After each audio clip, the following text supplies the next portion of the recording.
Hello people, welcome back into this channel, and in this video I would like to show you the way how to insert rows or column on your Google Sheets documents. So here I already have my documents filled, I already have the table, but then I would like to add another informations between the espresso and Americano.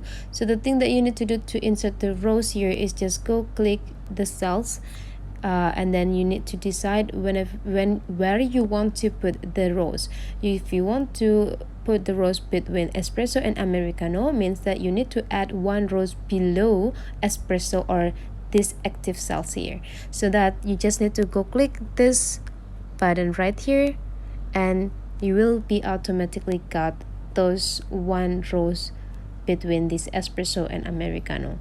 And how the way to add the column. So let's say I would like to add a column between this product and outlet one, and then you just need to go click this product cells right here and just go click these symbols to add the new column between this product and outlet cells.